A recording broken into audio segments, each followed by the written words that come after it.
perempuan. Ya, makasih Mas Ruli sudah merekam.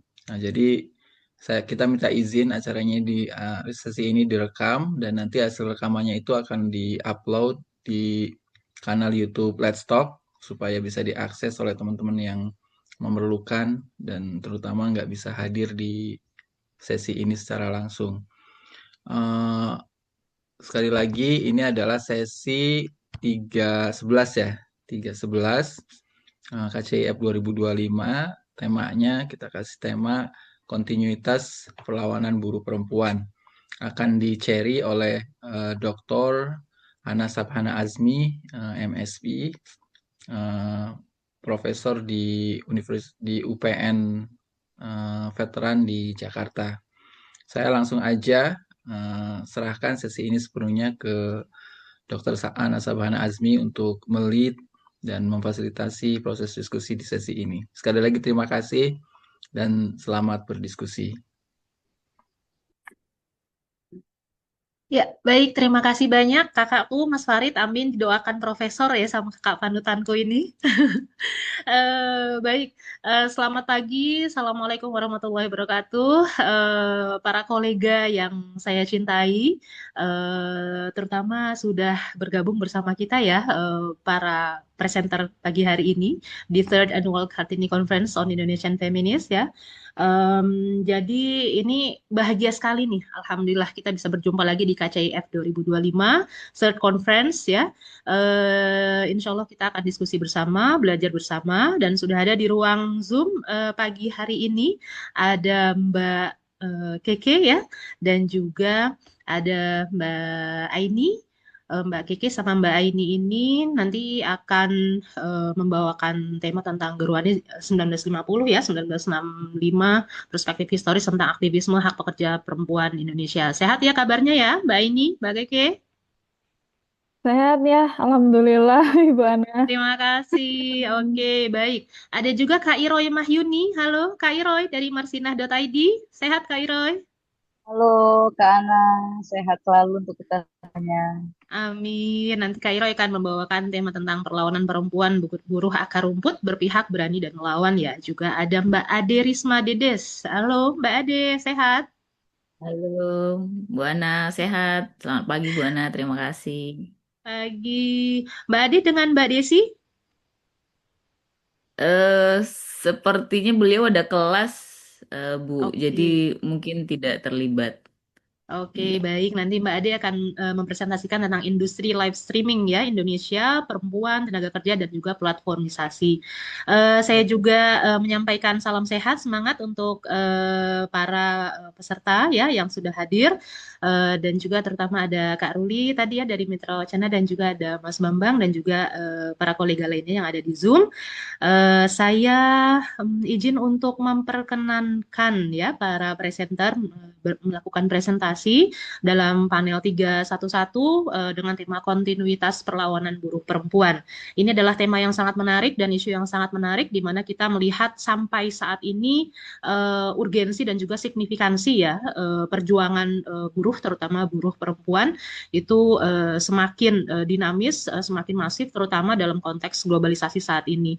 Jadi nanti akan dielaborasi dalam beberapa presentasi yang akan disampaikan oleh presentator-presentator kita dari konteks historisitas, dari konteks fenomena ya, maksud saya fenomena kekerasan yang ada ya pada kalangan buruh yang baik ada di grassroots maupun kemudian kita bicara tentang buruh migran yang ada di luar negeri dan terutama nanti juga akan dilengkapi oleh Mbak Dides pada konteks live streaming ya pada konteks perspektif komunikasi begitu. Baik, saya perkenankan presenter pertama kita ada Mbak Aini dari Universitas Gajah Mada dan juga ada Mbak Pike dari Universitas Diponegoro. Silahkan Mbak Aini. Ya, terima kasih untuk Bu Ana. Terima kasih juga untuk Pak Farid, Karoli juga. Boleh saya mulai langsung sekarang ya, Bu Ana berarti? Silahkan Mbak Aini. Baik, Assalamualaikum warahmatullahi wabarakatuh. Selamat pagi, teman-teman audiens. Perkenalkan, nama saya Syarifah Aini. Hari ini saya dan juga teman saya, Kiki Pahlavi, ingin mempresentasikan paper kami yang berjudul Perspektif Historis tentang Aktivisme Hak Buruh Perempuan di Indonesia, studi kasusnya tentang Gerwani di tahun 1950 sampai 1965. Next. Mungkin teman-teman kalau misalkan ditanya gitu ya, kenapa kami memilih topik ini menjadi pembahasan kami kali ini? Sebenarnya alasan kami karena kami merasa bahwa di Indonesia ini diskriminasi dan pengabaian terhadap hak-hak perempuan di dunia kerja itu masih menjadi persoalan gitu ya, yang masih belum terpecahkan. Mungkin kalau teman-teman bisa lihat gitu ya, di foto sebelah kanan itu adalah foto ketika demo May Day tahun 2025, tapi diunggah oleh Kompas gitu ya di tanggal 27 Agustus 2025, tepat sehari sebelum demo buruh yang besar-besaran kemarin di tanggal 28 Agustus. Nah, kalau teman-teman lihat gitu ya, isu yang diangkat saat May Day kemarin, lindungi buruh perempuan, stop pelecehan dan kekerasan di tempat kerja, itu menunjukkan bahwa sebenarnya isu-isu yang diangkat sekarang pun itu masih isu-isu yang sama gitu ya, yang telah diangkat oleh Gerwani di era 50-an sampai 65-an. Mungkin kalau misalkan ditarik secara historis gitu ya, permasalahan yang sudah diangkat Gerwani ketika masa dulu itu bahkan masih relevan gitu di masa sekarang. Itulah yang akhirnya menyebabkan kami merasa bahwa paper ini tuh perlu untuk dipresentasikan, karena kami merasa bahwa di periode tersebut di tahun 50-an gitu ya sampai 65-an, Gerwani ini tampil sebagai aktor penting gitu yang cukup berhasil mewakili suara perempuan dari kelas pekerja begitu. Next lagi. Mungkin kalau misalkan kita berbicara tentang Gerwani ya teman-teman, kita perlu untuk membahas sedikit saja mengenai historisnya. Jadi Gerwani ini sendiri berasal dari awalnya namanya adalah organisasi Gerwis atau Gerakan Wanita Indonesia Sedar yang berdiri di 4 Juni 1950 di Semarang, yang ketika itu merupakan gabungan dari fusi 6 organisasi perempuan di Indonesia, yang ketika itu diketuai oleh Trismeti, kemudian SK Trimurti sebagai wakil ketua, kemudian si Konapsia sebagai sekretaris. Lanjut. Kemudian kalau misalkan nih kita berbicara gitu ya tentang akar aktivisme progresif Gerwani soal isu buruh itu sebenarnya datang dari mana sih gitu. Nah, ini tidak terlepas teman-teman dari tokoh-tokoh yang hadir di balik Gerwis itu sendiri. Nah, kalau kita lihat teman-teman di slide ini ada beberapa nama yang sebenarnya banyak, cuman mungkin ini adalah beberapa tokoh-tokoh yang menurut kami adalah tokoh-tokoh sentral gitu ya, seperti SK Trimurti, Umi Sarjono, Darmini, Setiati Surasto, atau nama-nama yang lain. Mereka ini adalah tokoh-tokoh yang memang cukup concern gitu, yang memiliki perhatian yang cukup besar kepada isu buruh perempuan, bahkan sebelum mereka membentuk Gerwis itu sendiri. Nah, pada akhirnya tidak mengherankan apabila ketika mereka ini tergabung dalam Gerwis, otomatis pemikiran-pemikiran dalam Gerwis itu memang program-programnya tercerminkan bahwa mereka ini memang concern gitu terhadap isu buruh perempuan, meskipun tidak menutup kemungkinan, atau memang pada dasarnya si Gerwis ini tidak hanya tidak hanya concern gitu ya terhadap isu buruh, tapi kalau berbicara tentang organisasi perempuan yang cukup concern gitu ya terhadap isu buruh di era itu, Gerwis bisa menjadi salah satu organisasi gitu ya yang memang concern. Ini memang tidak terlepas dari orang-orang yang ada dalam Gerwis ini, beberapa di antaranya memang tergabung dalam PKI dan juga WIDF, di mana dua organisasi massa besar ini merupakan dua organisasi massa yang memang concern gitu ya terhadap isu buruh perempuan, dalam hari ini PKI gitu ya, dan juga WIDF yang memang concern terhadap isu-isu hak-hak perempuan, termasuk isu hak buruh di dalamnya. Hingga pada akhirnya orang-orang ini saling berjejaring gitu ya, bukan hanya secara nasional tapi juga transnasional terkait dengan perhatian mereka terhadap isu-isu buruh perempuan, yang pada akhirnya melahirkanlah pemikiran-pemikiran progresif gitu terhadap ide-ide isu buruh perempuan dalam tubuh Gerwis itu sendiri gitu. Nah, perjalanannya mungkin bisa next.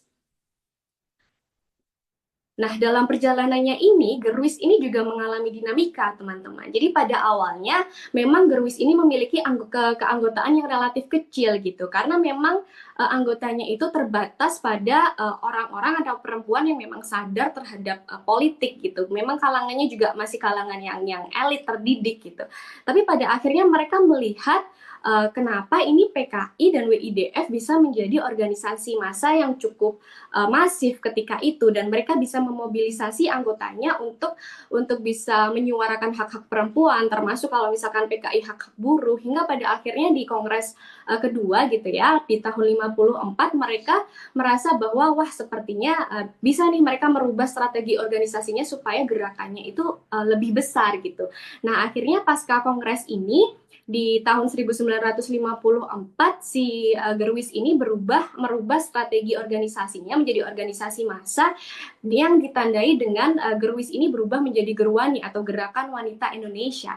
Dan ketika itu akhirnya Gerwani ini berhasil menjadi sebuah organisasi massa yang bisa menjadi perwakilan sebagian besar perempuan buruh ketika itu gitu. Dan ketika menjadi Gerwani ini, anggotanya juga lebih mudah untuk masuk, tidak hanya perempuan yang sadar politik, tapi semua perempuan Indonesia yang ketika itu di atas umurnya 16 tahun, mereka sudah bisa bergabung gitu ya dengan Gerwani. Dan ternyata setelah menjadi organisasi massa, Gerwani ini di tahun 1960-an bahkan menjadi organisasi yang cukup besar gitu ya. Bahkan ketika itu di tahun 60-an bisa menjadi anggotanya lebih dari 1 juta anggota, dan menjadi organisasi perempuan terbesar yang ketika itu yang bisa mewakili buruh perempuan dan juga cukup berpengaruh gitu di Indonesia. Kemudian muncullah pertanyaan, gimana ini kok bisa gitu ya organisasi Gerwani ini tiba-tiba menjadi organisasi massa yang cukup besar gitu ya dalam kurun waktu yang cukup singkat. Jawabannya ya memang karena si Gerwani ini adalah organisasi yang cukup responsif gitu teman-teman dalam menjawab permasalahan yang mendasar di lingkungan sekitarnya. Pada dasarnya Gerwani ini memiliki sebuah kepekaan gitu dalam konteks buruh perempuan, bahwa mereka ini buruh perempuan ini mengalami double exploitation.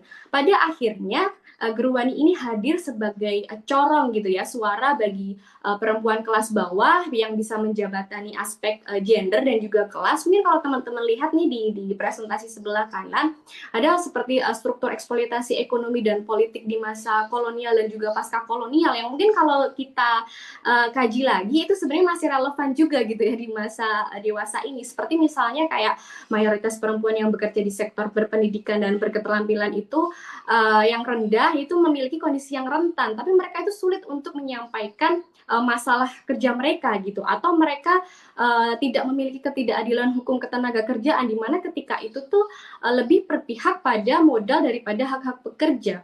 Atau misalnya bisa buruh perempuan di sektor informal bahkan tidak tercakup gitu ya dalam regulasi ketenaga kerjaan.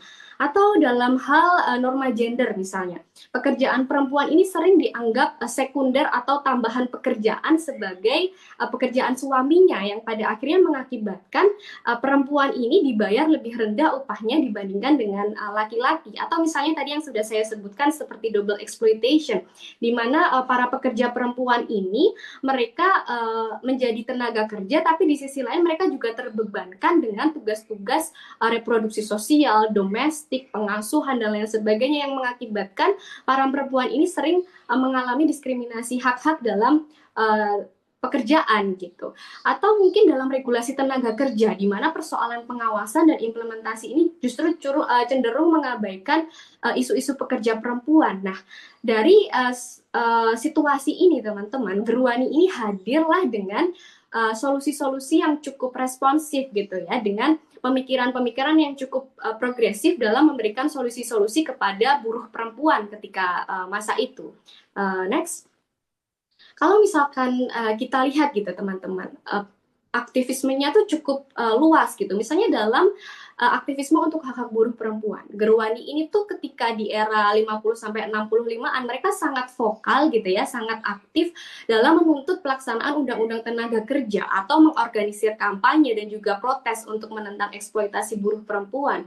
Bahkan tidak hanya di ranah nasional aja gitu, tapi mereka juga berusaha untuk melakukan aktivisme ini di ranah internasional. Atau misalnya kayak sebut saja Ibu Mudikdo yang tadi juga saya sebut di awal, beliau ini adalah ibu mertua DN Aidit yang ketika itu juga tergabung dalam WIDF. Nah, beliau ini sadar bahwa isu buruh ini masih belum begitu didengar gitu. Oleh karenanya ketika salah satu rapat kongres gitu ya di WIDF, beliau sempat mengkritik WIDF, kenapa WIDF ini belum cukup peka gitu ya terhadap isu-isu buruh, terlebih buruh perempuan tani. Nah, setelah itu juga Ibu Mudikdo menyarankan kepada WIDF di agenda selanjutnya untuk lebih peka lagi untuk permasalahan-permasalahan seperti ini. Dan itu juga tidak hanya Mudikdo saja, banyak anggota-anggota Gerwani ketika itu yang memang cukup vokal dalam mengadvokasi hak-hak buruh perempuan baik di Indonesia ataupun global gitu ya. Di kancahnya tuh nggak cuma di nasional tapi juga di global gitu.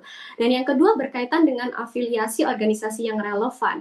Jadi ketika itu tuh Gerwani menyadari teman-teman bahwa untuk membangun kekuatan politik yang bisa menekan pemerintah, mereka membutuhkan massa yang cukup solid dan besar gitu.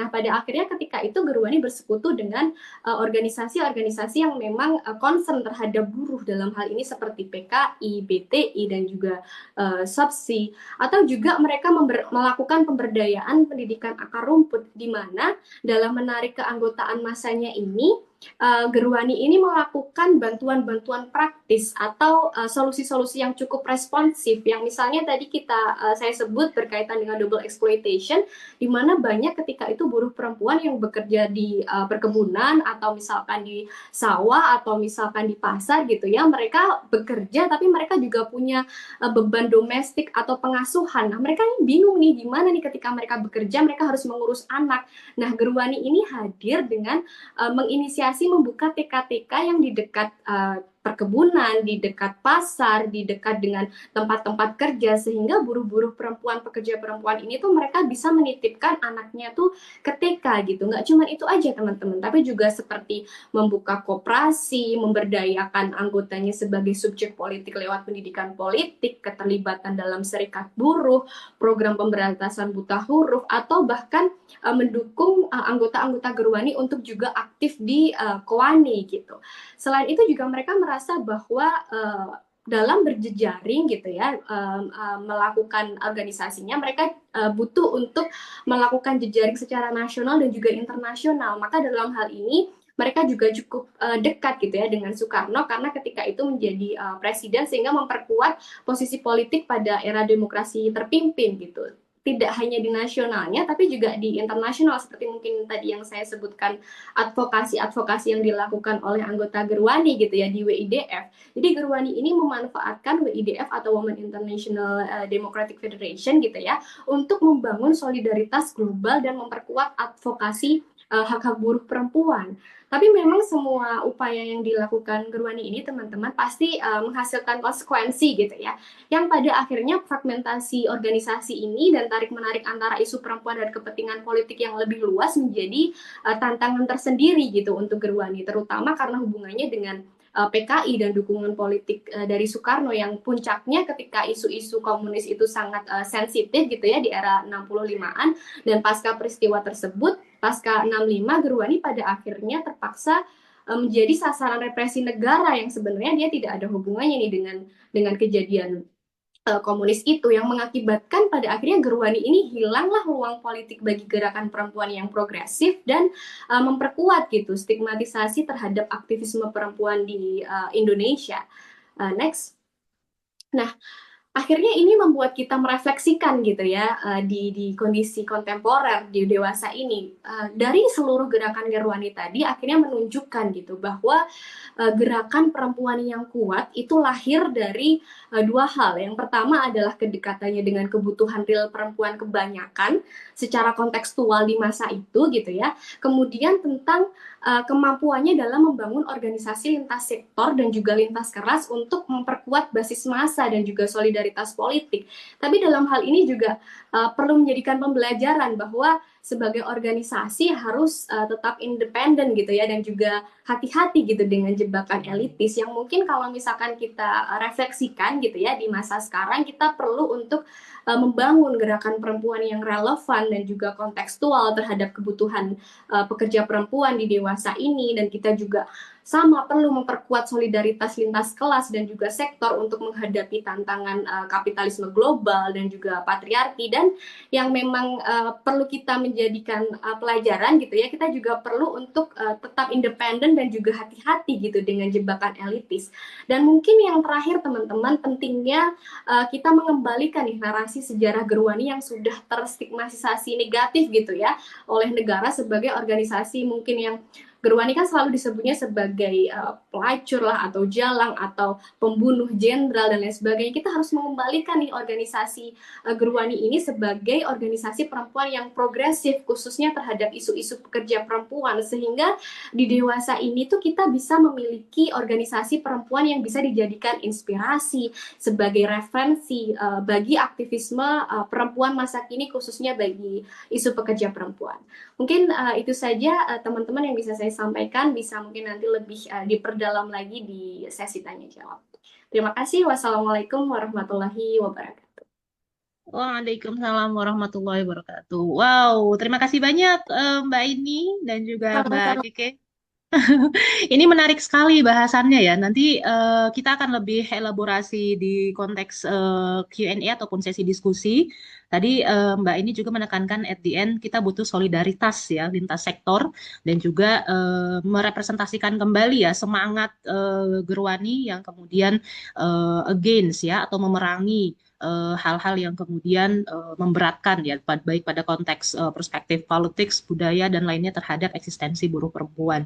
Nah, kemarin juga ada satu bacaan menarik Mbak ini dan para kolega semuanya, satu narasi dari Michelle Ford ya, dia menceritakan konteks workers and intellectual pada saat Jepang menyerah bulan Agustus ya 45, itu di masa orde ya ketika awal, kemudian kita masuk ke masa Orde Lama, tapi dari di awal Indonesia berdiri itu buruh yang terorganisir dengan cepat itu berkumpul ya, membentuk Barisan Buruh Indonesia yang kemudian merefleksikan bahwa ada kekuatan ya basis massa buruh ya, yang mana kemudian berkontribusi pada konteks spektrum politik dan juga serikat pekerja yang berbasis di Jawa yang mana terus mendominasi gerakan buruh di tahun kurun 1957 ya kurang lebih.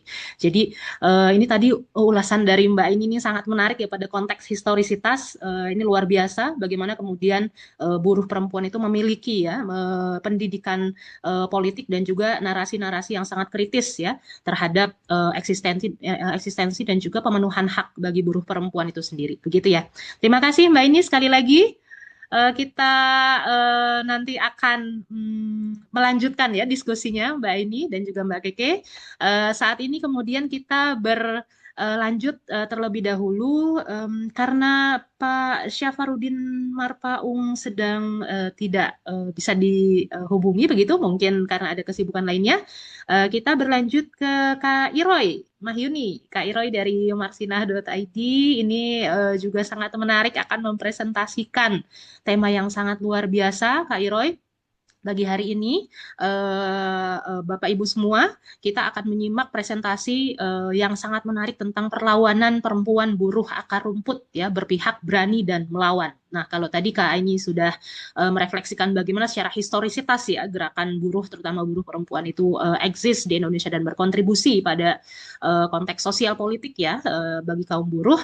Nah, kita akan menyimak ulasan Kak Iroy tentang bagaimana fenomenal ya di lapangan begitu tentang perlawanan perempuan buruh akar rumput. Silakan Kak Iroy. Terima kasih Kak Anang. Perkenalan singkat dari saya.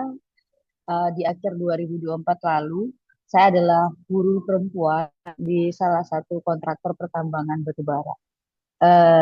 Ya, kerjaan saya itu mobile karena menjalankan tugas project monitoring, sehingga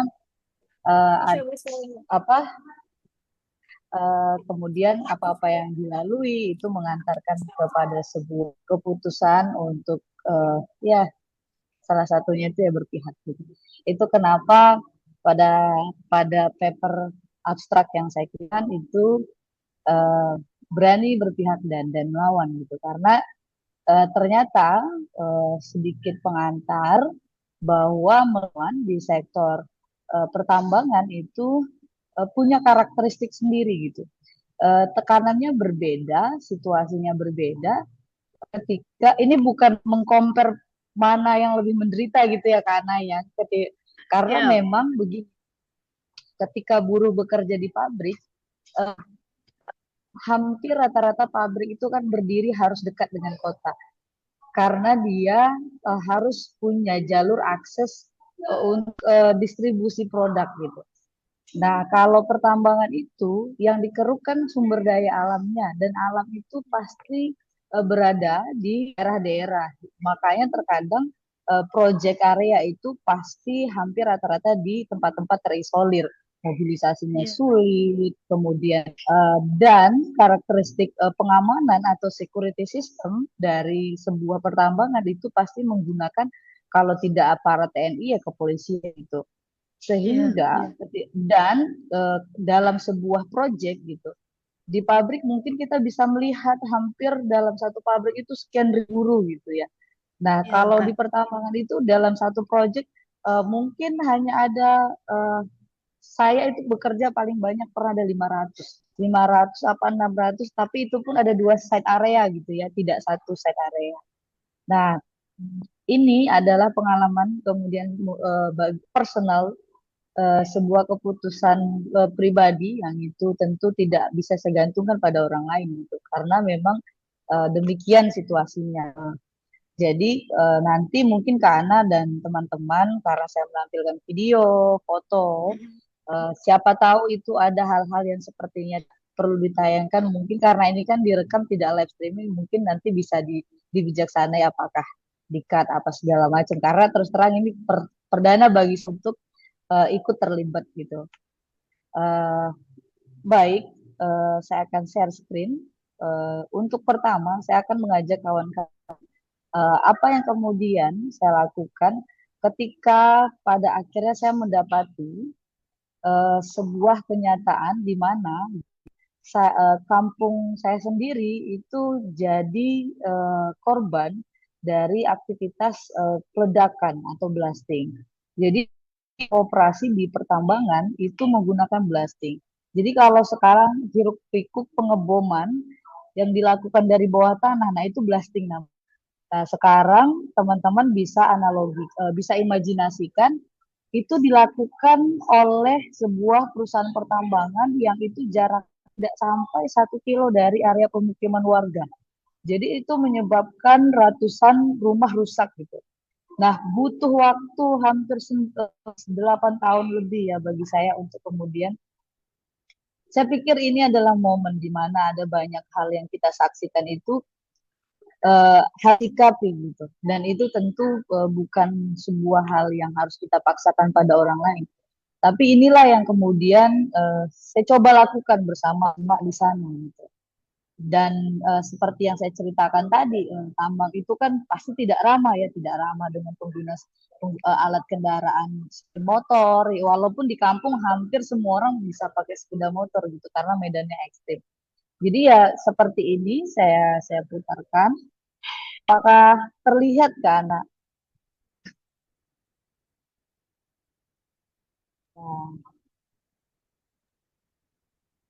Terlihat, terlihat, Kak.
Eh, jadi Kak Ana, eh, kita ya seperti yang dapat dilihat ya, satu emak-emak itu usianya 50, 60 paling muda, 30 seperti itu.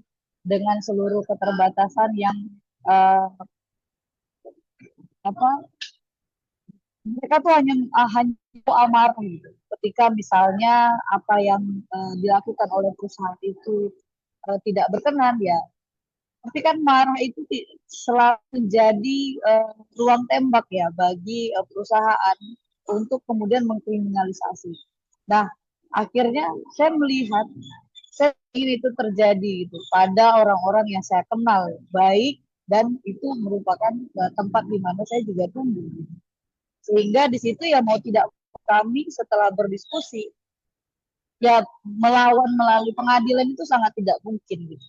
Tidak punya daya tawar, tidak punya logis, dan melalui undang-undang Minerba terbaru semua itu diproses di pusat gitu. Makanya kalau kawan-kawan akrab dengan perjuangan-perjuangan perempuan di daerah, mereka harus ke Jakarta, ya kita berhitung ongkos, jangankan untuk ini ya mobilisasi, untuk makan saja itu sulit gitu. Itulah kenapa yang dilakukan adalah setiap kali ada kabar akan dilakukan blasting, kita akan apa ya, saya nyetir sendiri, saya dengan emak-emak kami pergi ke lokasi tambangan atau kami pergi ke kantor untuk mendorong, karena kalau kita berada dekat dengan area peledakan, peledakan itu akan ditunda. Hanya itu yang kita bisa lakukan agar mereka mau bermediasi gitu dengan warga. Nah, selanjutnya ini ada saya tampilkan dampak kerusakannya. Jadi dasarnya kerusakan itu levelnya berbeda-beda gitu. Nah, tapi hampir rata-rata seperti ini. Nah, kawan-kawan bisa lihat eh, dampak yang terjadi pada setiap rumah. Nah, ini ada lantai, bahkan tiang pondasi ya, tidak hanya pondasi. Kalau di slide pertama ini kan itu ada pondasi, pondasi yang di sini ini kan pondasi. Kalau ini itu dinding. Nah, ini nih bagian atas rumah gitu. Kemudian kalau di sebelah ini ada kayak frame frame jendela gitu. Nah, ini ada kamar mandi ya, lantai kamar mandi. Terus ini ada tiang gitu, tiang kaki lima gitu. Nah, kawan-kawan bisa lihat betapa apa kerusakan itu tuh sangat besar gitu. Dan ini tidak terekspos media gitu pada. Nah, ini oke, nah, sulit kemudian untuk di Desa Batu Ampar membayangkan apa yang belum terjadi gitu. Blasting ini kan adalah kali perdana yang membuat membuat sebuah gejala shock ya di tengah masyarakat, bahwasanya aktivitas pertambangan itu bisa sedemikian merusak gitu. Nah, di tempat lain itu sudah banyak terjadi. Nah, untuk membawa warga itu pada sebuah peristiwa-peristiwa yang sudah terjadi di tempat lain, ini adalah salah satu usaha yang coba apa saya dan teman-teman pikirkan untuk bagaimana orang-orang itu bisa apa melihat ada peristiwa itu yang sangat buruk, mengenaskan, yang juga bukan hanya terjadi pada blasting, tapi pada pencemaran lingkungan, kemudian pada hilangnya ruang hidup gitu. Nah, ini kita nonton bersama film Sexy Killers. Nah, ini adalah suasana perkampungan di Desa Batu Ampar.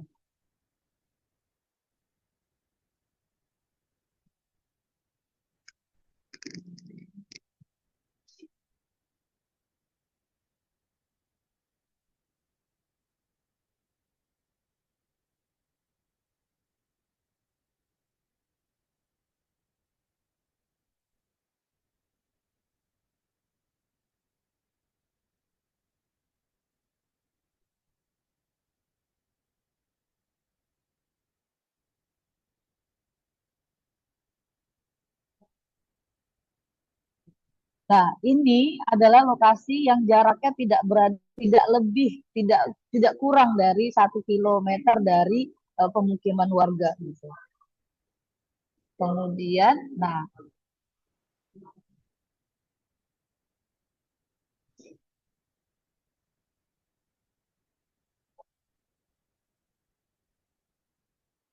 oke, kita ulang ya, teman-teman. Ini adalah rumah yang paling dekat. Ya jaraknya jangankan 50 kilometer tuh nggak ada gitu. 10 kilometer aja enggak, ini kayak, nah ini tambang.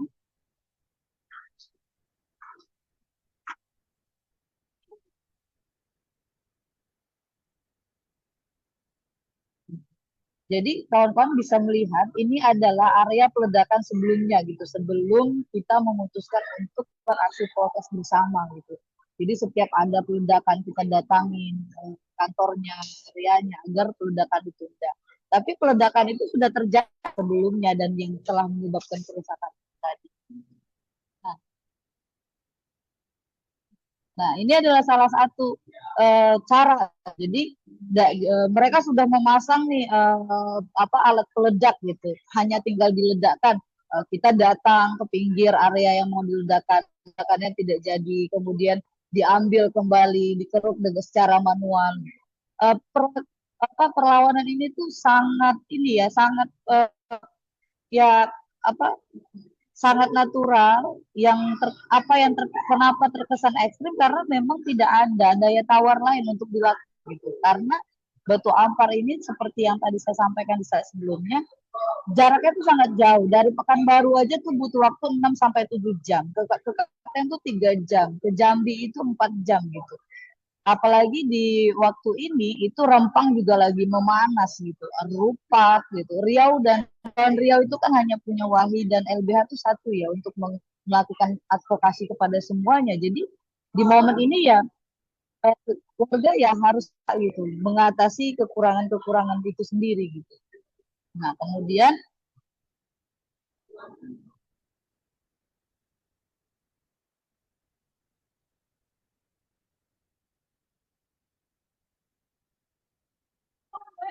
jadi kita siang malam kita shift monitoring gitu.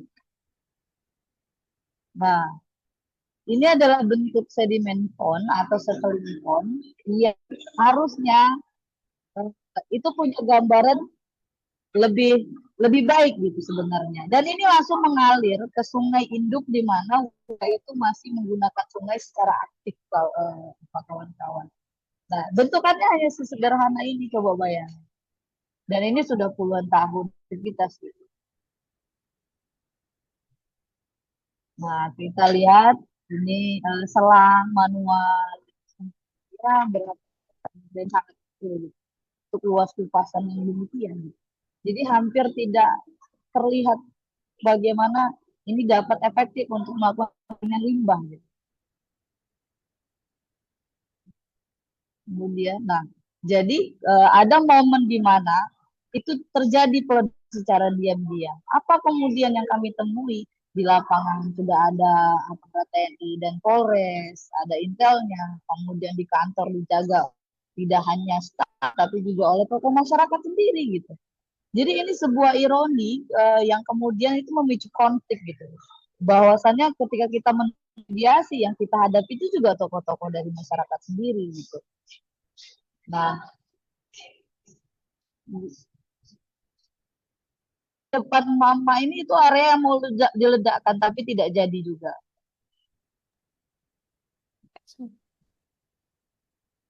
Jadi jadi kami itu sudah berhasil mendorong mediasi ke Pemkab.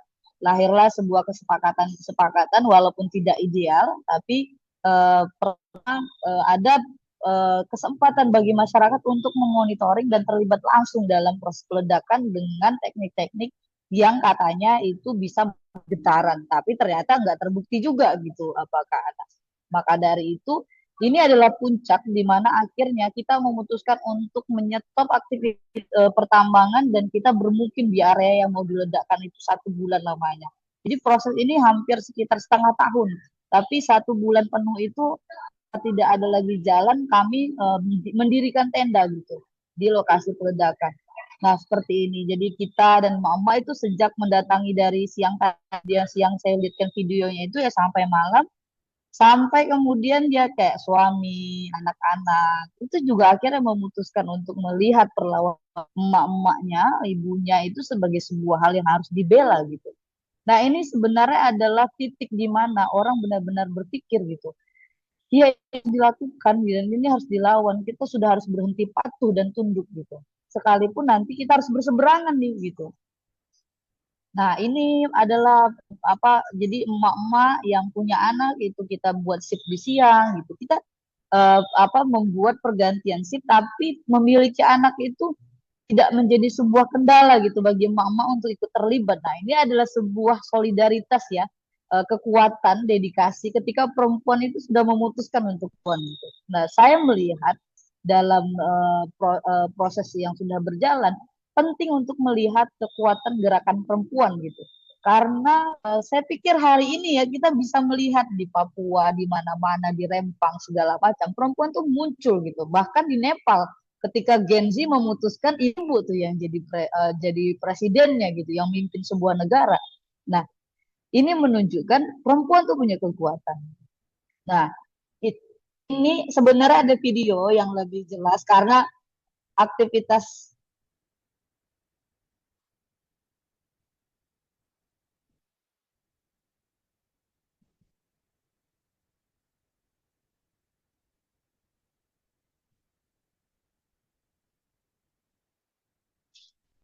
nah, jadi sebenarnya kawan-kawan ada video yang lebih menunjukkan aktivitas bagaimana sungai ini aktif. Ada yang mencuci piring, mencuci baju, ada yang mandi. Cuma yang namanya orang mandi di sungai kadang dia hanya memakai kemban, jadi saya tidak menampilkan itu. Tapi ini adalah saat saya dan teman saya panen duku. Jadi sungainya besar dan ini adalah sungai batuan gitu, sungai di mana kita bisa melihat permukaan batuan itu dari atas. Nah, ini adalah limbah yang buang ke sungai secara langsung. Ini tuh akhirnya menjadikan sungai ini tidak berbeda dengan sungai-sungai yang ada di Kalimantan, yang di Sungai Rawa, daerah Rawa, yang warnanya coklat. Padahal sungai ini tidak demikian gitu. Sungai ini kalau teman-teman pergi ke daerah-daerah pegunungan ya, nah ada sungai dasarnya itu bebatuan. Nah, ini adalah sungai itu gitu. Dan kawan-kawan bisa lihat dan bisa bayangkan ini masih aktif digunakan ya. Kawan-kawan bisa melihat bagaimana sanitasi menyedot air dari badan sungai secara langsung gitu. Ya saya tidak membayangkan penyakit sejenis apa yang kelak akan dirasakan. Karena kan penyakit yang ditimbulkan akibat kerusakan lingkungan itu tidak instan ya. Dia akan menumpuk, kemudian seperti gunung es gitu. Dia akan menunggu momen untuk kemudian ini ternyata. Gitu. Nah, ini adalah salah satu bentuk usaha perusahaan memindahkan aliran sungai induk gitu. Mereka bisa nambang. Nah, alhamdulillahnya walaupun ini agak cukup terlambat tapi berhasil untuk kita gagalkan. Jadi ini belum mencapai badan sungai gitu. Mereka tuh baru membuat semacam kanal melingkar untuk mengalihkan sungai-sungai. Nah, sebelum dia yang rencananya jebol gitu, baru mereka akan bangun jembatan gitu. Yang itu pekerjaan yang gila dan konyol, itu pasti hanya untuk keuntungan perusahaan semata. Selain itu ada percobaan kedua gitu. Dan dekat di tahun ini gitu.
Kak Iroy, 3 menit lagi, mohon maaf.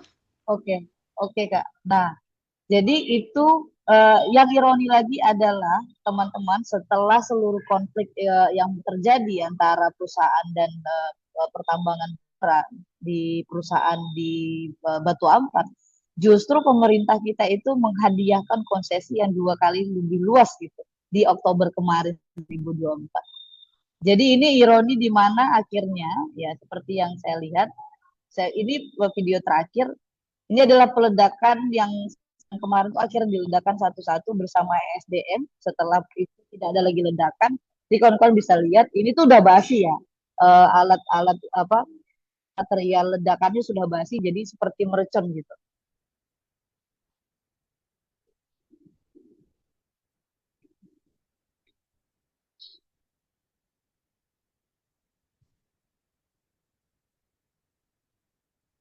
Gitu. Ya, gitu ke Ana. Jadi apa seperti yang kawan-kawan ketahui dan ke Ana apa saya sampaikan. Jadi ini adalah potensi konflik yang luar biasa gitu. Bagaimana kemudian negara ini kalau dulu kan di Undang-Undang Minerba sebelumnya ketika perusahaan kasus gitu, dia tidak bisa beroperasi di tempat lain gitu. Dia harus menyelesaikan dulu persoalannya.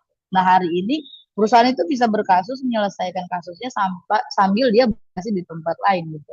Dan ini tuh kemudian juga menjadi karpet merah ketika misalkan orang tidak merasa sebuah konflik itu menjadi penghambat atau parameter evaluasi untuk mencabut izin usaha gitu. Justru ini pada faktanya justru ditambah gitu luasannya 2 kali lipat dari sebelumnya. Itu data dari Walhi. Nah, demikian karena bagaimana kemudian emak-emak di Batu Ampar itu berjuang mempertahankan hak hidupnya dan berhasil. Nah, ini adalah sebuah pencapaian luar biasa di mana ternyata ada sekelompok masyarakat, ibu-ibu, emak-emak yang itu berhasil dan bisa membuktikan bahwasannya mereka bisa melindungi hak hidup mereka gitu. Walaupun pada faktanya yang dihadapi itu adalah lawan-lawan yang sebanding ya, berkuasa dan berduit gitu ke Ana. Terima kasih banyak Kak Ana.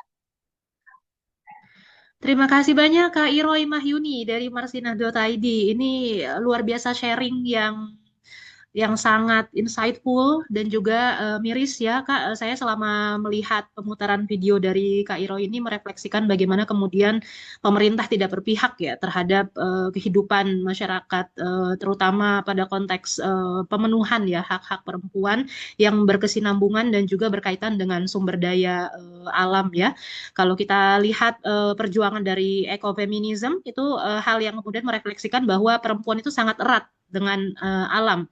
Baik ketika kita misal melihat bagaimana refleksi dari pemenuhan kebutuhan air ya, misal bukan hanya di Batu Hilir dan juga wilayah lain ya Kak Iro ya di Indonesia, bahkan di Jabodetabek area sekalipun itu pemenuhan terhadap kebutuhan air kita masih mengalami defisit dan juga hal-hal yang sangat sulit begitu ya tentang akses air.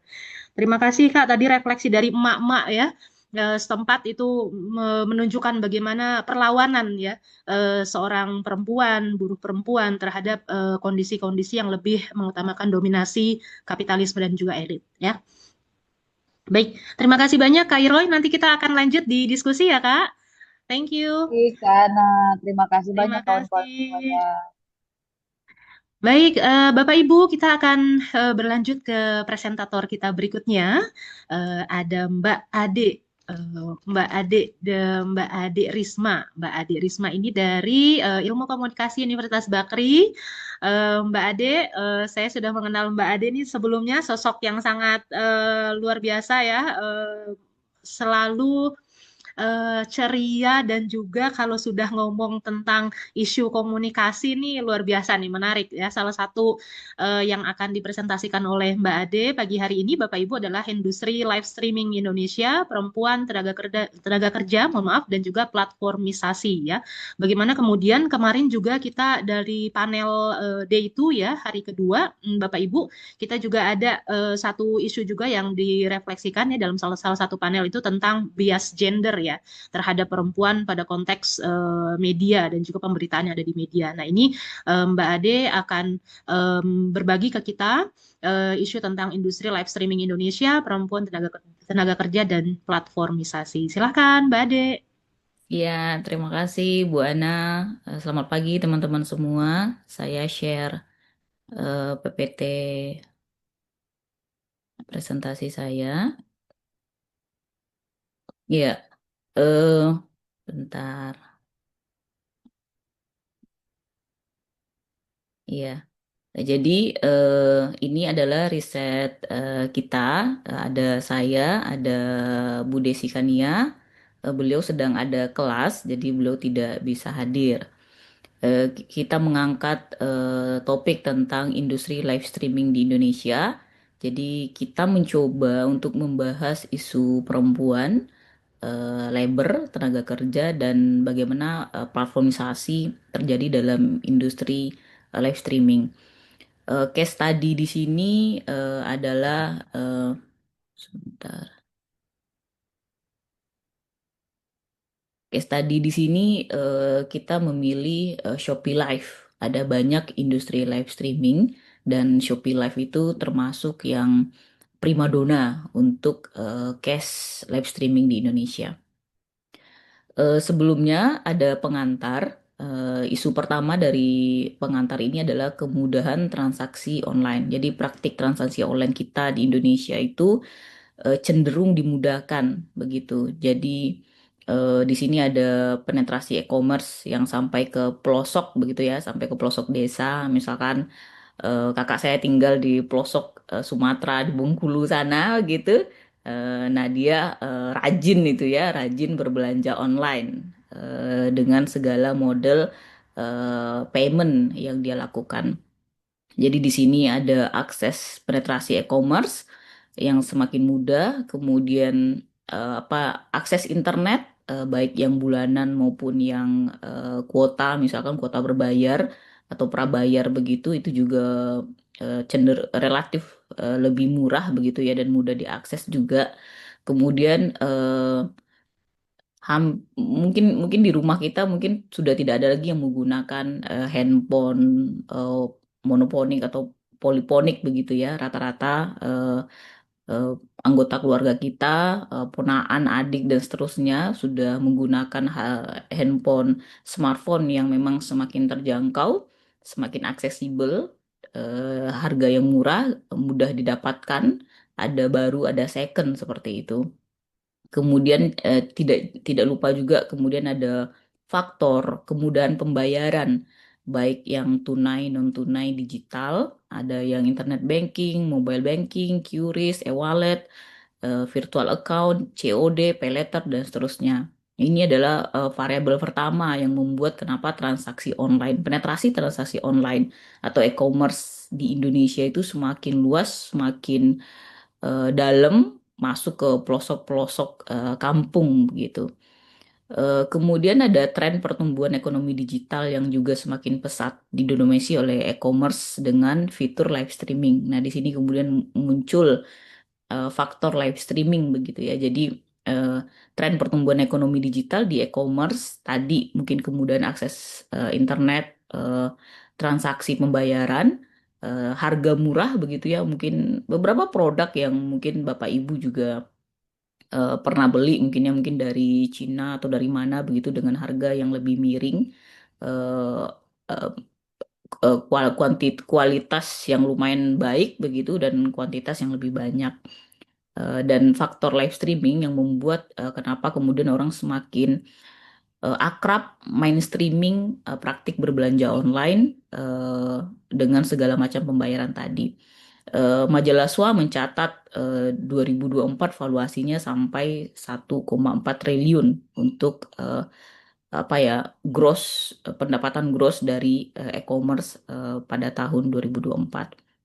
Dengan begitu, Indonesia kemudian dianggap sebagai pasar digital terbesar di Asia Tenggara dengan jumlah penduduk yang banyak, apa namanya, eh, pertumbuhan e-commerce yang signifikan, begitu eh, terjadinya transaksi yang 1,4 triliun misalkan begitu ya.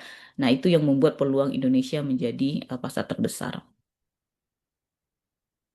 Terus di sini fitur live streaming dan perilaku konsumen ini juga coba kita highlight di penelitian kita. Jadi live streaming itu berjualan secara langsung gitu ya, real time online. Jadi misalkan di TikTok Live, di Shopee Live, di Lazada dan seterusnya begitu.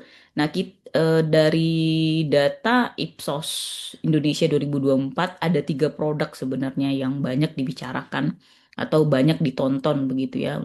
Praktik jual beli itu banyak di 3 produk: fashion, beauty product, dan kesehatan. Fashion, pakaian, baju, celana, sepatu, aksesoris, dan seterusnya begitu. Beauty product, skincare, body care, rambut, dan seterusnya. Kemudian obat-obat atau multivitamin untuk kesehatan. Ini adalah 3 model produk yang banyak muncul di dalam praktik live streaming. Di sini juga ada perilaku konsumen yang apa namanya yang tidak hanya mengutamakan kenyamanan tetapi juga mengharapkan konektivitas dan pengalaman belanja yang lebih personal dan efisien. Bahasanya yang sering kita pakai itu adalah engagement dengan audiens begitu. Mulai dari bertanya jawab, berdiskusi, komplain, konfirmasi dan seterusnya itu terjadi dalam praktik live streaming. Live streaming menawarkan kemampuan interaksi langsung antara penjual dengan konsumen, menjawab pertanyaan dan memberikan informasi secara real time satu persatu. Jadi mereka akan notice kita, misal kita komen apa begitu ya, mereka langsung memberi komentar, menjawab, membantu untuk mencarikan solusi. Fitur live streaming yang paling populer menurut Ipsos 2024 itu adalah Shopee Live, TikTok Live, Lazada Live. Nah, ini juga yang kemudian membawa kita, oh ya udah kita riset Shopee Live. Tadinya kita juga mencoba untuk masuk ke TikTok Live, tapi datanya terlalu banyak begitu ya. Akhirnya kita untuk sementara memilih Shopee Live. Bapak Ibu, riset ini riset awal, jadi belum begitu dalam sebenarnya gitu. Nanti mohon masukan dan catatan dari Bapak Ibu audiens di sini. Kemudian streamer dan penonton perempuan. Nah, dalam data observasi yang kita lakukan begitu ya, observasi yang kita lakukan, ada kecenderungan perempuan mendominasi sebagai kreator secara langsung di Shopee Live. Jadi memang lebih banyak perempuan. Jadi ketika kita tadi pagi misalkan sebelum konferensi ini dibuka, saya buka lagi Shopee Live begitu, itu semua hampir hampir setiap scroll gitu ya, hampir semuanya perempuan begitu. Cenderung mereka lebih muda, kemudian stylish begitu ya, dandan full makeup dan seterusnya begitu. Dominasi ini juga sejalan dengan banyaknya streamer perempuan aktif, misal YouTuber, gamer, selebgram, influencer, dan podcaster. Ya, jadi tidak hanya di praktik live streaming Shopee Live, streamer perempuan, tapi streamer perempuan juga sering kita temukan sebagai gamer. Selebgram, Tasya Farasya, approve misalkan gitu ya, tagline-nya begitu, dan Tasya Farasya dan teman-temannya adalah selebgram perempuan yang populer dengan jutaan penonton begitu, dengan punya validasi pendapat, statement dan seterusnya begitu ya untuk dunia beauty product atau dunia kecantikan begitu. Podcaster, kita juga bertemu dengan banyak podcaster baik di YouTube maupun di Spotify. Bagaimana perempuan terlibat aktif di sana sebagai host, sebagai pewawancara, sebagai pengontrol jalannya talk show atau diskusi begitu. Kemudian konten live streaming yang populer cenderung seputar kebutuhan perempuan. Tadi fashion, beauty product, dan kesehatan. Ini beberapa tampilan. Jadi ada isu alis bulu mata ya, parfum, baju, jilbab, sepatu dan seterusnya begitu. Ini adalah tiga produk yang banyak diperjualbelikan di dalam Shopee Live. Yang keempat, Indonesia sebagai pengguna TikTok terbesar di dunia. We Are Social mencatat Juli 2025 itu kita masih begitu ya, masih menjadi pengguna TikTok terbesar di Indonesia. Sayangnya saya belum mendapatkan data berapa persen sih dari 1,9 juta ini mereka adalah TikToker perempuan begitu. Tapi kalau kita coba observasi digital di TikTok, ada banyak isu-isu yang berkaitan dengan perempuan. Misalkan independent woman, misalkan yang juga banyak hashtagnya banyak dibicarakan di TikTok begitu dengan dengan TikToker perempuan. ada juga TikToker laki-laki. Isu ini banyak dibicarakan oleh baik yang TikToker perempuan maupun yang memberi komentar juga perempuan. Bisa dilihat dari nama, dari foto profile dan seterusnya begitu. Terus apa yang sebenarnya ingin kita lihat dari fenomena ini? Ada dua hal yang coba kita lihat di sini sebagai riset awal, praktik live streaming streamer perempuan di Shopee Live dan kemudian reaksi penonton atau konsumen terhadap streamer perempuan di Shopee Live. Nah, metode risetnya untuk sementara kita mencoba pakai observasi digital dan studi pustaka begitu yang kita lakukan Mei sampai Juni 2025. Sebenarnya data ini sebenarnya terus ongoing gitu ya karena misalkan setiap pagi saya memantau begitu ya sebelum sebelum berangkat ke kantor dan seterusnya begitu. Nanti malam juga coba pantau lagi begitu.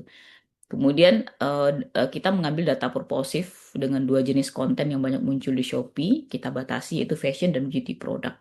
Ada juga data yang lain sebenarnya, misal baca tarot online. Ini juga banyak ketika momen viralnya baca kodam di TikTok begitu ya. Ternyata di Shopee Live itu juga ada jasa baca tarot. Jadi kita bisa beli 5.000, 10.000, kemudian nanti streamer perempuan itu akan membacakan tarot kita dari tanggal lahir, tahun dan seterusnya begitu. Ada sembako, ada makanan. Lagi kita membatasinya hanya pada isu fashion dan beauty product. Kemudian kita melakukan analisis naratif dari tampilan visual online Shopee Live ini. Terus di sini ada data yang coba kita rangkum dari dari topik dari pertanyaan pertama misalkan praktik live streaming streamer perempuan. Di sini ada layout streaming yang sering ditampilkan begitu ya, dipenuhi oleh gambar produk, warna-warna cerah begitu ya, brand tulisan yang besar dan mencolok. Kemudian ada biasa keranjang orange apa khas dari Shopee Live begitu. Kemudian tulisan promo, diskon. Kemudian klaim koin, koin check in misalkan begitu. Jadi kalau kita sebagai penonton kita bisa klaim. Dan kemudian kita akan mendapatkan koin 5 koin, 3 koin begitu. Yang nanti koin itu bisa kita tabung menjadi apa ya, semacam diskon begitu ya, semacam diskon ketika kita check out produk di Shopee. Nanti kalau koin kita banyak, kita bisa mendapat potongan harga dengan menukarkan koin tersebut begitu. Kemudian ada jumlah penonton, ada ribuan, ratusan, puluhan misalkan begitu. Ada jumlah like, jumlah share, reaksi penonton dalam bentuk komentar dan emoji, pin pesan pembeli, produk ini bagus ya, kemudian dipin oleh penjualnya begitu. Pesan selamat datang, selamat bergabung. Jadi ada welcome message dari Shopee ketika kita bergabung, merasa kita lebih spesial mungkin begitu ya sebagai calon customer. Kemudian produk berjejer di depan di belakang streamer, ini modelnya juga layoutnya seperti itu. Cenderung berada di dalam ruangan begitu ya, di rumah, di kamar, kemudian di gudang. Streamer perempuan kalau melihat dari tampilannya cenderung berusia 20-an, 30-an, 30 tahun gitu ya. Ini berdasarkan tampilan begitu ya. Kemudian ada yang berjilbab, tidak berjilbab, ada yang bercadar begitu, ada juga kita ketemu datanya perempuan bercadar, streamer perempuan bercadar, kemudian pakai blazer. Ini juga menarik seolah-olah apa ya, mereka punya validasi yang blazer putih misalkan ketika menjual beauty product itu seperti dokter kecantikan begitu ya. Nah, ada kesan itu yang muncul dari konsumen. Kemudian ada pakaian ketat, pakaian casual, cosplay jadi hantu ya, live streaming pasar gaib dan seterusnya. Aksesoris yang mencolok, aksesoris yang besar-besar begitu, ada bunga matahari yang gede banget misalkan begitu. Kemudian ada sendiri, ada juga ditemani oleh rekan mereka. Terus menggunakan filter kamera. Nah, ini filter kamera ini juga menarik. Jadi menampilkan streamer itu selalu dalam apa wajah yang flawless gitu ya, yang apa namanya, yang mulus, yang pipi merona, bulu mata tebal, lentik serta dagu tirus. Ini yang coba saya identifikasi, kita identifikasi. Kemudian ada streamer komunikatif dengan menyampaikan informasi seputar produk before dan after. Ini sering dilakukan, menjawab pertanyaan konsumen di kolom chat satu-satu. Jadi mereka kalau tidak terlalu crowded begitu ya, mereka bisa menjawab satu-satu, kemudian menggunakan panggilan Kak, sayang, Bunda gitu ya, panggilan-panggilan akrab yang coba mereka membangun emotional engagement itu dengan menggunakan panggilan-panggilan keakraban seperti ini. Memuji penonton itu juga memuji konsumen, cara menggunakan dan merawat produk cenderung cepat. Jadi 5 menit lagi, 10 menit lagi misalkan begitu.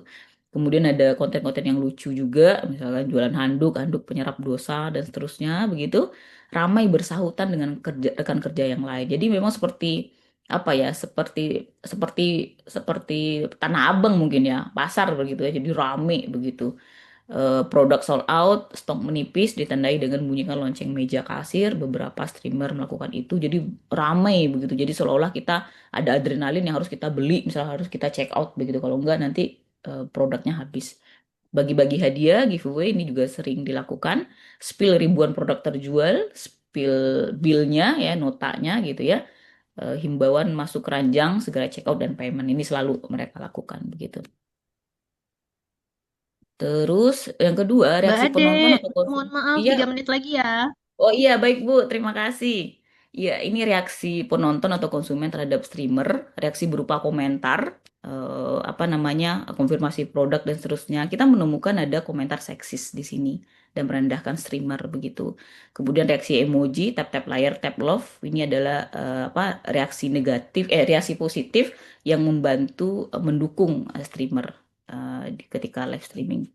Nah, ini diskusi budaya. Jadi pembahasan kita membahas ada 2 hal di sini. Jadi ada apa namanya? Diskusi budaya gift ekonomi. Jadi di sini ada tren virtual gifting yang diberikan oleh apa namanya? Oleh penonton, oleh customer kepada streamer begitu dalam bentuk saling memberi. Jadi streamernya memberikan koin, kita juga memberikan gift berupa emoji tadi. Ini relasi yang resiprokal sebenarnya yang saling mendukung begitu antara apa namanya? Antara streamernya dengan penontonnya. Nah, ini dibaca sebagai satu sisi mungkin dia resiprokal begitu ya, tapi di sisi lain sebenarnya ada praktik komodifikasi, terutama kepada penonton. Ya, jadi bagaimana penonton itu menjadi komoditas yang meluangkan waktunya untuk menonton begitu, nanti mereka mendapatkan koin begitu ya, kemudian mereka juga memberikan tap-tap love gitu, tapi kesetiaan itu dibangun dengan cara seperti ini dan dia modelnya sangat individual personal begitu ya. Itu yang terjadi dalam ekonomi hadiah. Terus di sini ada apa namanya ada dominasi streamer perempuan dalam live streaming. Ini juga apa namanya kerja gig ekonomi pada live streamer perempuan dimulai dari fleksibilitas waktu. Kenapa jawabannya kenapa banyak streamer perempuan misalkan? Bisa jadi jawabannya adalah fleksibilitas waktu, kemudian mereka tidak harus keluar rumah. Ini banyak muncul ketika pandemi seperti itu. Terus di dalam dunia live streaming sebagai ruang publik, dia bersifat paradoksal. Jadi satu sisi dia menjadi ruang aman, sementara di sisi lain dia jadi ruang yang rentan mengalami pelecehan seksual. Bukan karena pakaiannya, tapi memang karena ada orang-orang yang memang melakukan berperilaku seperti itu, begitu. Jadi di sini rekomendasinya adalah mengaktifkan fitur auto ban atau platform mestinya sadar ada isu ini yang nanti muncul. Terus ini penutup kita, jadi adalah budaya give ekonomi, monetisasi konten dan komunikasi konsumen, kemudian kerentanan perempuan, live streamer perempuan di dalam ekonomi gig begitu, kemudian ada ruang live streaming yang paradoksal. Catatan lanjut kita adalah seperti ini, jadi ada isu beauty standar, ada isu kerja dan upah layak, usia, regulasi, audiens, keamanan, stalking, dan seterusnya. Ini jadi catatan lanjut di riset kita. Terima kasih Bu Ana, mohon maaf Bu Ana, saya kembalikan. Terima kasih banyak Mbak Ade. Wow, very insightful. Ini menarik banget nih. Saya termasuk yang suka scrolling ya Mbak. Nah, dan emang seru banget kalau kita udah scrolling online shop ya. Meskipun di satu sisi kita tentu dihadapkan dengan suara-suara ya Mbak Ade dan Bapak Ibu ya Betul. dari para pedagang Tanah Abang yang memang mereka menjual secara face to face ya apa dengan konsumen begitu ya instead of tadi online shop. Baik, nanti kita lanjut di sesi diskusi ya Mbak Ade ya. Baik. Menarik banget. Terima kasih Mbak Ade. Baik Bapak Ibu, ini di Q&A sudah banyak sekali nih ya pertanyaan-pertanyaan. Tercatat ada 5 di di apa? Di beberapa catatan di Q&A. Ini ada tertuju untuk Mbak Aini dan juga ada Kak Iroy ya, dan juga nanti untuk Mbak Ade. Dari Mbak Listiawati untuk Mbak Aini ya, ada 2 hal yang saya butuhkan untuk konteks pengetahuan. Bagaimana strategi Gerwani nih Mbak Aini dalam menghadapi jebana jebana elit atau typo LT, oke, mungkin akan menjadi relevan dengan situasi politik saat ini. Lalu kemudian persoalan jebakan ya. Terima kasih Mbak Listiawati. Jebakan elit pada saat itu mungkin akan menjadi relevan dengan situasi politik saat ini. Juga persoalan gender apa dalam konteks isu buruh perempuan yang muncul dan menjadi ruang perjuangan Gerwani. Silahkan Mbak Aini, Mbak Keke.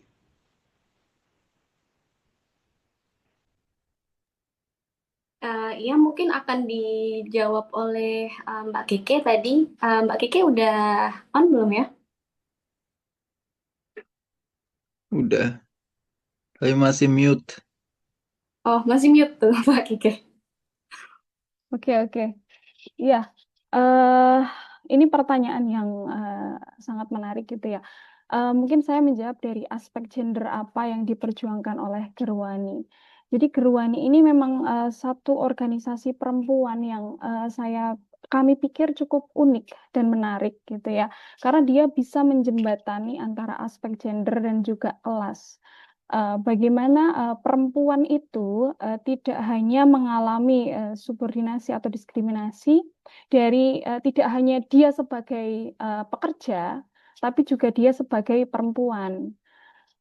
Misalnya ketika dia menyuarakan, dia memang cukup vokal dan aktif dalam mengkampanyekan isu-isu buruh perempuan, tapi dia juga aktif dalam mendorong, misalnya ketika masa itu adalah undang-undang perkawinan, gitu ya, keadilan relasi perkawinan di dalam rumah tangga, karena Gerwani di sini peka bahwasanya ketika masih terjadi ketimpangan atau diskriminasi di ranah rumah tangga, itu juga menjadi suatu tantangan atau kesulitan bagi para perempuan yang mereka bekerja. Selain mereka mempunyai beban domestik atau karena memang uh, sorry, bukan stigma ya, pandangan gender yang cukup kuat ketika itu dan bahkan mungkin sampai sekarang adalah perempuan sebagai ibu dan juga istri yang punya kewajiban penuh di dalam rumah tangga. Relasi itu yang coba diperbaiki oleh Gerwani melalui advokasi-advokasi hukum dan juga perjuangan terkait undang-undang perkawinan. Itu misalnya dari aspek gender gitu. Lalu misalnya tadi apa ya satu lagi? Oke, untuk menjembatani jembatan elitis. Nah, ini Gerwani juga cukup unik. Berdasarkan studi literatur yang saya lakukan, memang kalau dilihat dari struktur komposisi Gerwani, ini memang lintas kelas ya, khususnya ketika pasca berubahnya Gerwani menjadi organisasi massa. Jadi komposisi sosialnya itu tidak hanya perempuan atau aktivis perempuan kelas menengah terdidik, tapi di situ dia juga menjangkau perempuan kebanyakan. Dia tidak hanya dijadikan objek program, tapi juga dijadikan subjek politik gitu ya. Bagaimana perempuan-perempuan yang diupayakan hak-haknya ini bisa mengupayakan haknya sendiri melalui pendidikan politik dan sebagainya. Jadi memang seperti yang sudah dijelaskan sama Mbak Aini tadi, perempuan-perempuan, pemikir-pemikir organisasi Gerwani itu memang sejak masa kolonial pun mereka sudah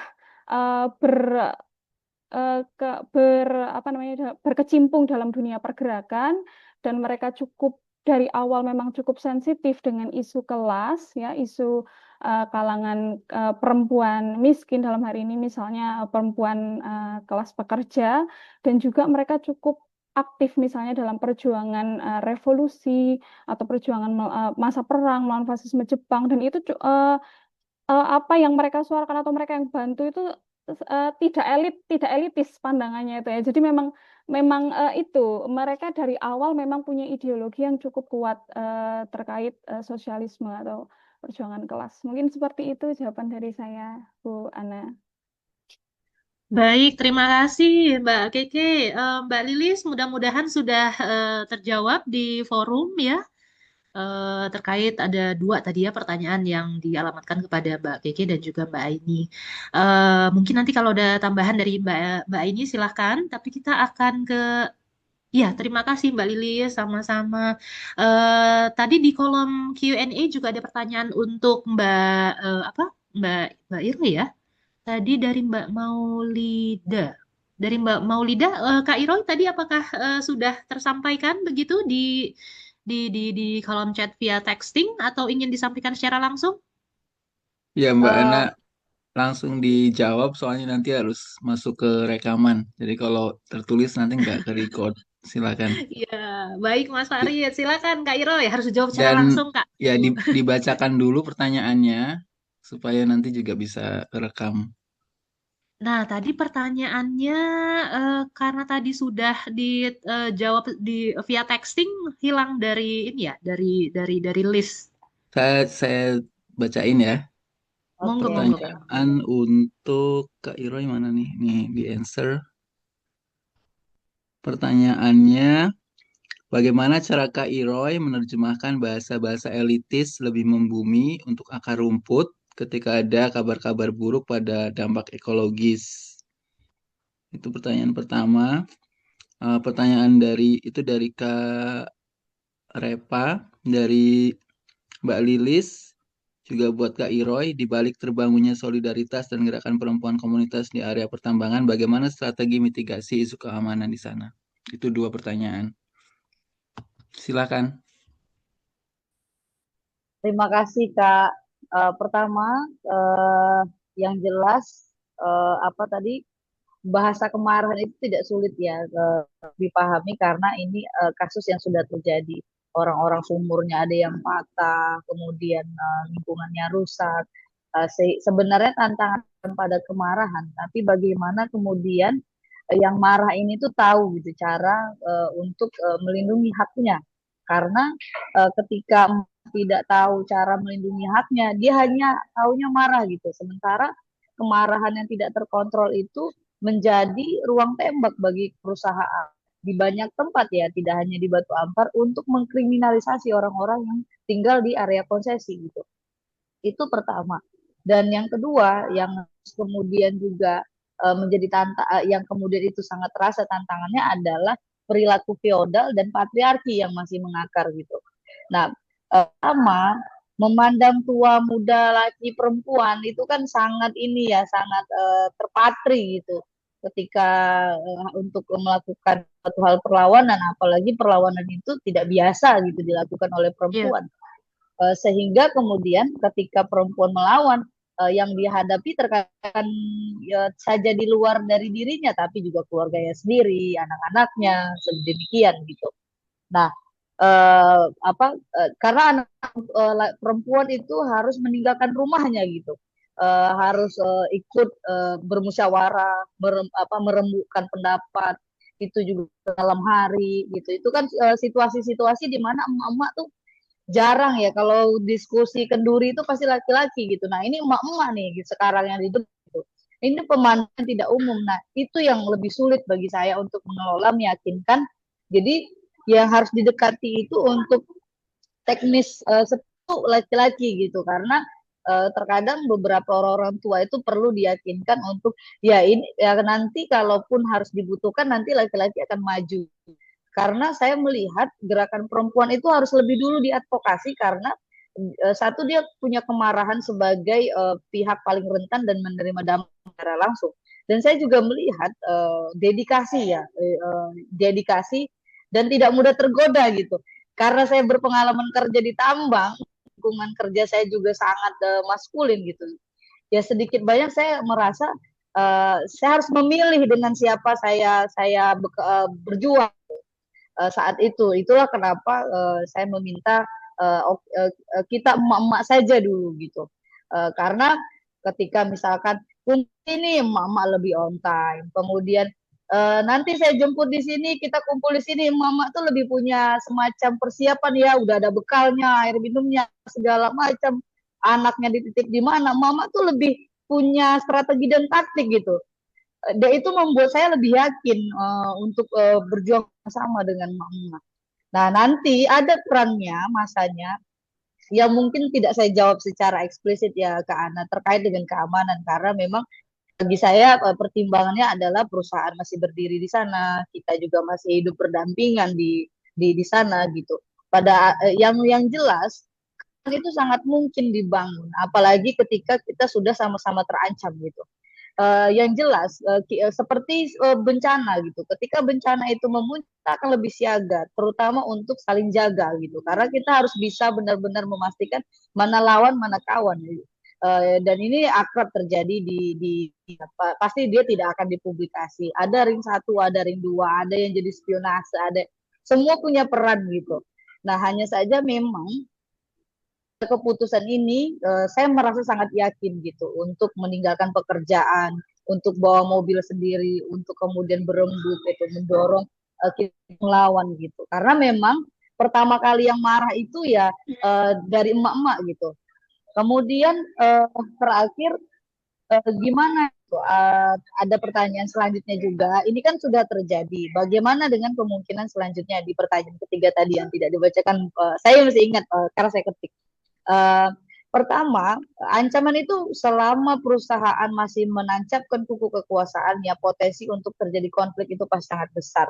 Usaha seperti bagaimana kita ketahui orang-orang yang munafik, orang-orang yang kemudian penguasa ya, yang licik pasti tidak pernah mempunyai dan itikat untuk mengajak berunding ke arah kebaikan gitu. Kita juga pasti tidak pernah mendengar ada maling yang bisa diajak berunding. Nah, itu semestinya gitu akan membangun secara langsung pada pengalaman ini ada satu hal yang berhasil dicapai selain daripada berhentinya operasi blasting. Yang kedua adalah hari ini orangnya tidak takut lagi gitu. Pertama awalnya hanya dengan kata gitu. Orang sudah khawatir gitu. Bayangin emak-emak 60-an, 50-an. Jadi di Batu Ampar tuh nyari yang tamat SD saja susah gitu. Di usia 30, 30, 50 tuh nyari yang tamat SD gitu. Jadi kenapa tadi saya tampilkan video yang saya bawa pick up sama ibu-ibu, di situ dapat diamati. Saya sudah tua gitu yang marah gitu. Nah, itulah kenapa keberhasilan yang menurut saya sangat patut untuk digarisbawahi. Satu, warga itu akhirnya berhasil membuktikan bahwasannya orang besar, orang berduit itu bisa dilawan dengan kekuatan bersama. Bahwasannya perusahaan, orang-orang yang kekuasaan, terutama pemerintah ya, itu berhasil dipaksa untuk menyadari dan tahu bahwasannya ada loh warga itu yang tidak melulu bicara soal uang semata gitu. Bahwasannya ada gerakan yang memang untuk hadir karena dari keresahan dan kemarahan dan untuk melindungi hak hidupnya gitu. Dan itu bukan sebuah aksi yang kadang suka dikatakan pemerintah ada yang ditunggangi, kemudian ada yang ya di belakang. Nah ini suatu keberhasilan itu menurut saya Kak Ana. Terima kasih banyak Kak Ana. Baik, terima kasih banyak Kak Iroy. Ini sangat menarik, tapi memang karena kendala waktu begitu ya, Bapak Ibu. Mohon maaf Kak Iroy. Kita akan karena waktu tidak memungkinkan untuk dalam konteks panjang begitu ya. Kita lanjut diskusi. Kita akan langsung ke pertanyaan terakhir untuk Mbak Aini dan juga untuk Mbak Ade. Untuk Mbak Aini dari Mbak Duma ya, paparan yang menarik dari Kak Aini dan Kak Keke terkait Gerwani. Saya ingin bertanya terkait strategi mobilisasi dan komunikasi pengurus pusat Gerwani dengan anggota mereka di level akar rumput dalam memperjuangkan hak perempuan pekerja pada masa itu. Tentu dinamika tiap daerah dan pusat sangat berbeda. Bagaimana Gerwani menyikapi hal tersebut? Dan maaf jika mungkin sudah disampaikan di paparan dan saya terlewat. Terima kasih. Itu untuk Mbak Aini dan Mbak Gaga ya dari Mbak Duma. Lalu ada dari Mbak Nur Hasanah untuk Mbak Ade. Mbak Ade, bagaimana keamanan dari pelecehan seksual yang disediakan oleh platform seperti mekanisme pelaporan atau sosialisasi terkait isu tersebut?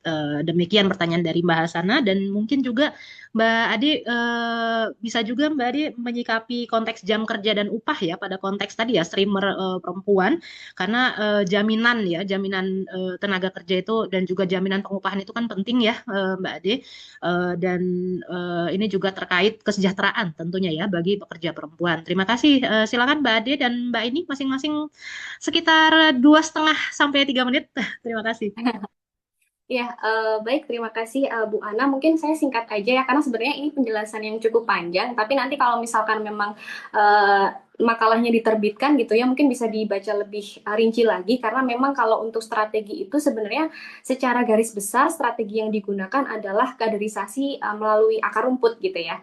Karena kan tadi sudah sempat saya bahas ya, kalau Gerwani itu memang anggotanya tuh banyak sekali, bahkan di tahun 60-an itu lebih dari 1 juta anggota gitu di berbagai kelas. Nah, mereka ini menggunakan kaderisasi akar rumput di mana para gerwani, anggota gerwani yang ada di level-level terbawah di daerah-daerah yang berbeda-beda ini, mereka memiliki kader-kader tersendiri gitu. Nah, ketika di kader di akar rumput ini, saya menemukan sebuah dokumen gitu ya dari salah satu anggota WIDF namanya Mukherjee dari India. Beliau ingin mencoba untuk melihat gitu loh, sebenarnya bagaimana nih Gerwani dia bisa menyelesaikan permasalahan-permasalahannya sampai ke akar rumput. Akhirnya si Mukherjee ini datang ke Indonesia untuk mengawasi dan ternyata si Gerwani ini di kaderisasi bagian akar rumput mereka mencoba untuk mendekati gitu. Misalkan katakan di Sulawesi gitu ya dan di Sumatera yang ada dokumennya gitu. Nah, mereka ini datang nih ke perkebunan menanyakan permasalahannya itu tuh apa, kemudian mereka mencatat, mereka melaporkanlah nanti ke tingkat pusat, terus mereka mencoba untuk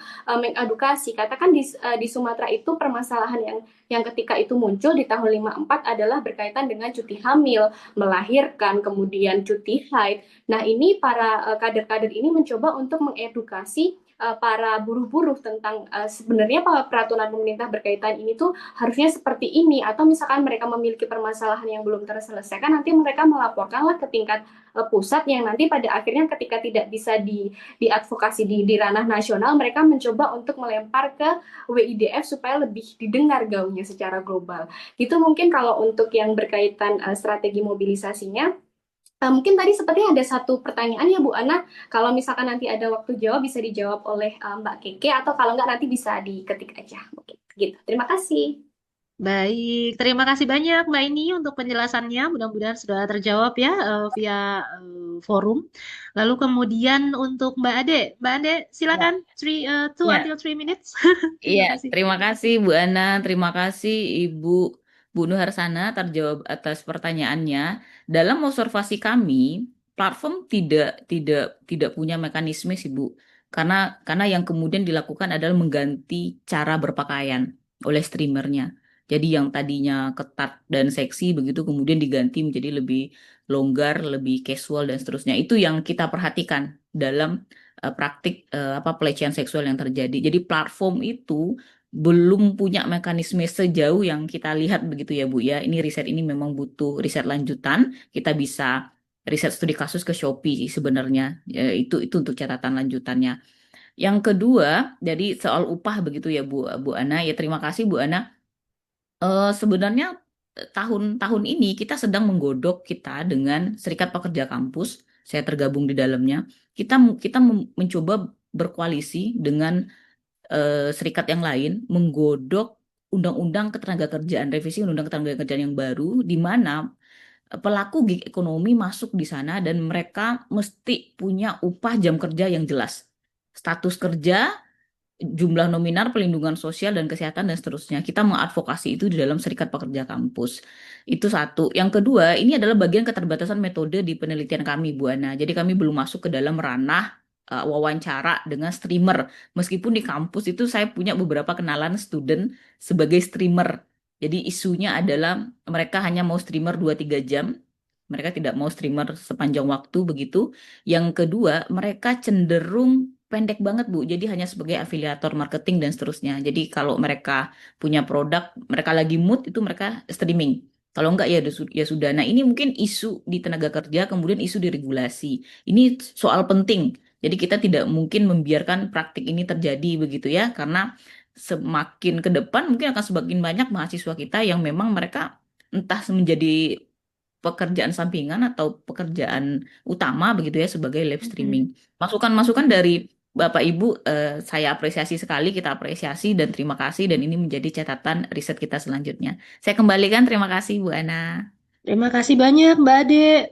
Itu tadi mahasiswa tingkat akhir Mbak atau masih awal ya?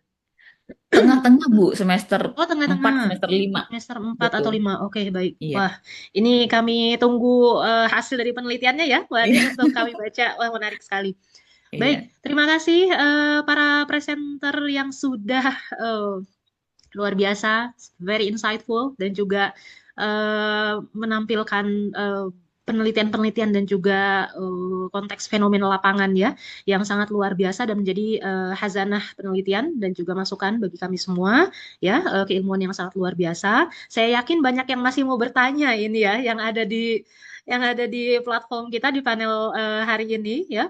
Pada konteks perlawanan buruh perempuan ini banyak yang ingin bertanya, tapi mohon maaf waktu tidak memungkinkan karena sudah 9.35 dan saya sudah di info oleh kakakku Mas Farid. Oke, sudah 9.35. Oke, baik.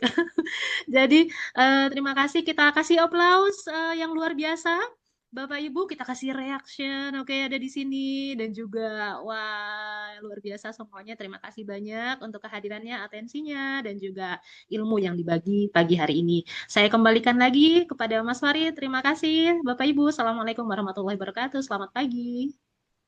Salam, terima kasih semuanya, Dr. Ana Sabana Azmi dan para panelis dan juga para audiens yang membuat forum ini jadi hidup ya. Karena waktunya sangat terbatas, tapi saya mau minta beberapa detik kita dokumentasikan dulu untuk berfoto bersama ya. Silakan yang mau buka kamera, mohon cepat karena kita akan punya sesi selanjutnya. Oke, udah semua? Udah siap? Siap. Oke, saya hitung 1, 2, 3. Kita punya 2 layar. 1, 2, 3. Layar pertama. Layar kedua. 1, 2, 3. Oke, terima kasih sekali lagi. Karena keterbatasan waktu, saya langsung aja tutup dan sampai ketemu di sesi selanjutnya. Terima Terima kasih. kasih Mas Farid, terima Mbak kasih Ana, Mas KCIM, Farid. Let's Talk. Oke, Sehat dan bye. bahagia. Bye, Sehat sehat selalu. selalu. Terima kasih Kak Ruli dan kawan-kawan semua.